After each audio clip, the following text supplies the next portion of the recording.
everybody, this is Kim from K Diamond Paints. I'm going to show you my methods for correcting pixelated lettering. There are several different reasons why letters can be pixelated, and each different problem has a different solution. So let's just dive right in. And I make you the promise that at the end of this, it won't be worse. How's that? Okay. So the first problem you can have is this right here, and the letters are just too small. As with every image, when it's too small, it's pixelated. So this full image here is a 29 by 29, which makes these letters absolutely teeny, right? And you can't, you know, like, what is even this? So, of course, so first problem is it's too small, and it's pixelated. The second way, I'm going to show you an image here. Now this diamond painting is a 60 by 90, so it's not too small. And the letter size isn't too small, but because of the font that they use, it ends up being too small. So if they had used a different font, it would have been fine. So your font is too small. Not that the letters are too small, it's the font is too elaborate, right? So that leads to the third way, which is absolutely too elaborate. The letters are fine the size they are, but the scrolling, rolling, and thin. Sometimes you can get these thin fonts. So like this image right here. So the setup on this, you're going to read just fine, and the punchline is going to be totally lost. Good luck with that, right? So your scroll in thin, it's just all bad, all bad. And then we have this one here. Okay, now you can see this clearly, what this says. Let me turn on the light pad for you. Woo. And zoom in a little bit. And this is really, all roads lead to this problem. And that is, you can see all the different symbols in here. All the different colors that are going to be made to make up these letters are going to muddle the whole image. So if you turn off the light and you can see it, but when you put all these drills in here, the letters are going to be lost. And so that is really the general problem that you'll have with letters, is that they're made up of too many colors and the background is too many colors. So let me show you this image here. You can see how muddy the background looks, right? I mean, that's partly the color, but it's because there's so many colors being used. And so we need to simplify it down. Here, back to this. Let me turn on the light.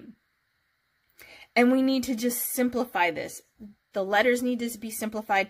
This one we're lucky in that the background does not need to be simplified. Okay, so let's get started. We're going to start with these small letters. And to fix this problem, this is our too small, just too small. And you can see again how all these colors that are going to be used in here, by the end of it, I don't even know if we're going to be able to see the letters, but our best chance to fix this is let's fill it in and take a photo and see where we are. Now, not all of them are going to go this way, but for this one, it's best if we try and fill it in and see what we have. Where their placement is here. I don't really know what I need to do to correct the H and the A and the Y. I can't see what the shape of those letters needs to be ultimately. The P's are easy, but the other letters need some work. Okay, we've filled in our letters, and from far away, it's not so bad, but honestly, we could do a little better, right? The A is, wow. And the first P looks pretty good. The second P, And would you take a look at that Y? What is that? H is not so bad. But when you pull back, pretty good, right? Well, and especially because in this instance, you know what the word is. So that helps. But what we're going to do is we're going to pick one color, and we're going to pick this darkest color that we have going on here, and we're going to fill in with that color. We're going to take out the lighter colors here. We're going to take out these lighter colors, and here, and See these two grays? I'm going to take those out and I'm going to put the lightest pink, the background color, in here. Where we're trying to make it look hollow, why not just use this background color so that you can see like the background coming through, right? Before we get started with the corrections, I always say take a picture from just a few feet. In this instance, I took it from maybe 1 foot, less than that, maybe 10 inches away. Let me show you the photo I took. You don't want to take it from too far back because then it looks really great. And you need to really be able to tune in on which drills you need to pull up. So if you can see in this image, I have that, and I'll sit it to my side here on my phone so I can reference it back and forth, because sometimes once you start pulling these up, you're going to lose it all together. You're going to say, oh, I pulled that. What color did I want to put there? Because it is really pixelated and you'll lose your image. So just have it, you know, the image sitting on your phone next to you so you can reference back and forth and back and forth. Okay, so let's get started. These drills that you're pulling up, don't put them back into your regular containers. Don't put them back into circulation. Because they've been down on the canvas, they have all glue on the back and they will clump up. So what I like to do is I have spare green boats, and if I have a lot of them, I will sort them back into their DMC, into the green boats. Or if there's just a few like here, I just put these off onto the counter by DMC, and then when I needed to use more, I just pulled from those. But right, don't put these back into circulation. You'll be unhappy. These are lost causes now. Okay, how are we looking now? I like that much better.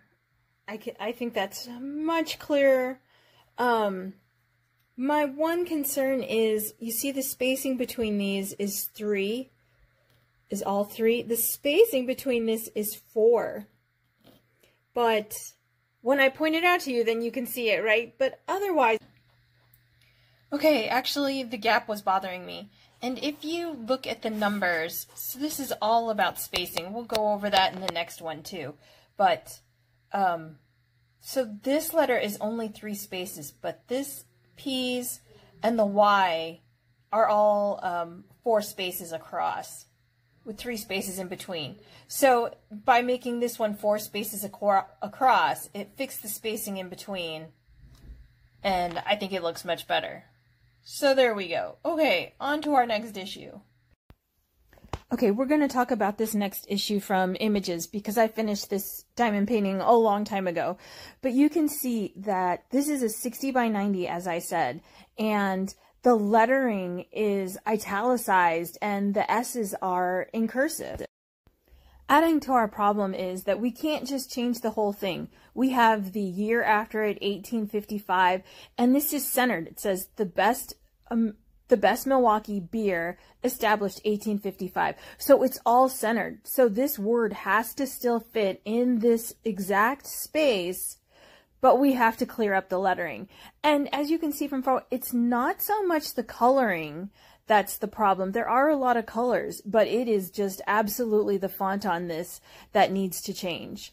So let me show you the original image that I made this diamond painting from. Right, and it's poster size, so very cool. And you can see here how the letters look. Spacing is going to be key.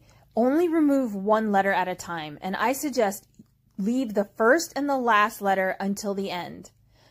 Make sure that whatever space in between the letters, whether you have 4, 3, 2, as you can see here, I left 1 space between each letter. Make sure that's consistent. So these letters are between 4 and 3 spaces each, but the space in between is just 1 to give you that uniformity. I cleaned up the first E. I made it a little bit more defined, but it is still cursive. And then I went to block letters throughout.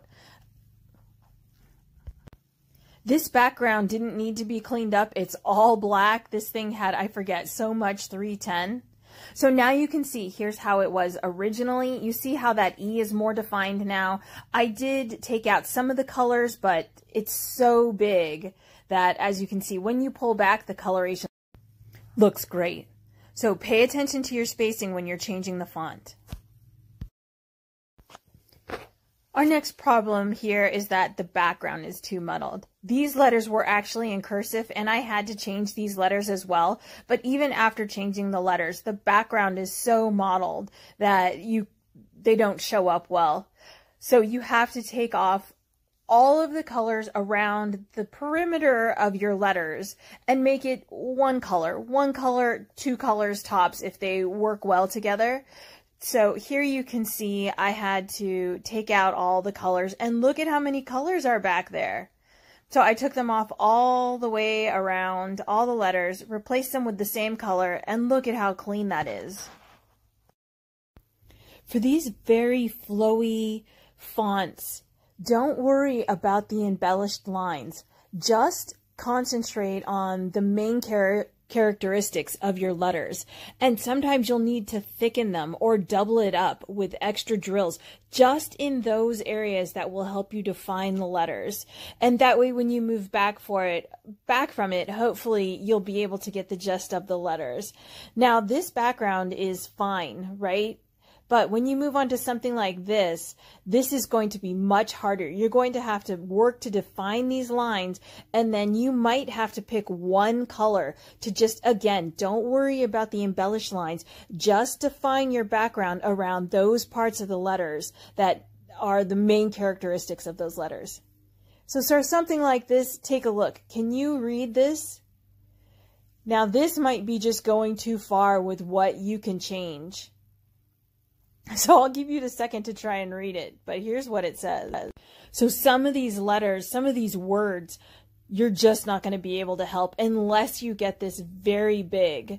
So this might be something that you might have to let go of. And then here, okay, and then this, I just wish you good luck. I think it said it came in by 100 by 140. Let me know how that goes. If anyone has ever done anything like this, I would love to know how this turned out. All of my diamond painting wishes are out there for you. Okay, on to our next issue. Okay, and now we're on our last problem, and this was the too many colors. Now, the background on this, as I said, is not. This background is really nice. But, and again, let me just turn on the light for you. As you can see all the different symbols in the background here, it's just too many colors. So I'm going to put the thumbnail up for you, and you can see it does look like it's just one color. So here's what we've done. I finished the entire diamond painting, so I know what I have for leftovers. This is actually made up of all of these colors, believe it or not. There's 10 colors in these letters. So what we're actually going to do, here's the main color. This is the color that you can see in the thumbnail. So that is this one right here. I am going to fill in. I'm going to connect these lines. See, like here where it's missing, here where it's missing, down here. I'm going to fill in all these little gaps as far as I can go using this color. And again, I'm not going to concentrate on the embellishments of this. Just the letters is what we're going to concentrate on first. So I have this color, and then I have, where is it? Okay, here it is. And then I have this color. These two are very similar. Between these two, I'm hoping that I can get these letters all the way done. If it comes to it, then I will move on to this color. I don't think so. This is the background color. These letters look awfully thick to me. So if I find places where it doesn't need to be that thick, like this is already 2. So I'm thinking this whole strip right here, this is going to be turned into background color. And look at how much. I have plenty of background color left to use. Okay, so this is our plan. Let's get started. We're going to start off with our main color, see how far we get. We're going to move to our secondary color, and then we're hopefully just going to finish off by filling in with our background. Okay, let's go.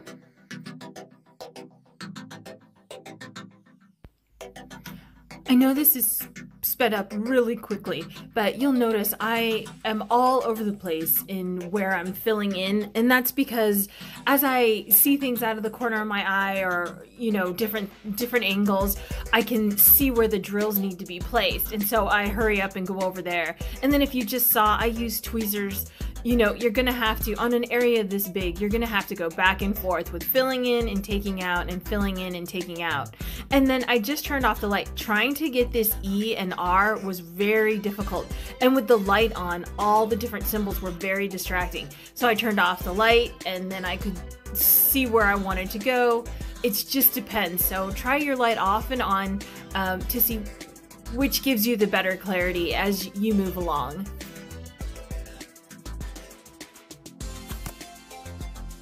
I had plenty of just the main color to finish off these letters and the embellishments. So I was able to do everything with just the one color. So I was very happy with the results.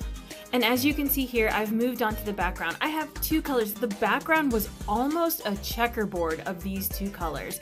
And I had plenty, so I was able to just use the two colors to fill in, and it looked fantastic.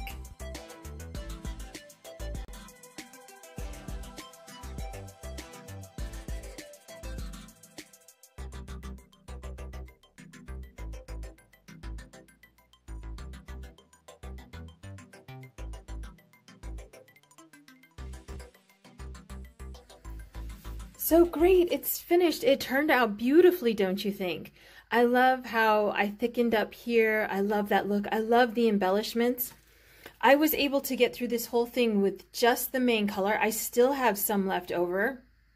But let me just say again, use your main color first and just reinforce these parts of the letter. Then move on to your secondary color if you need to. But that wasn't a problem for me.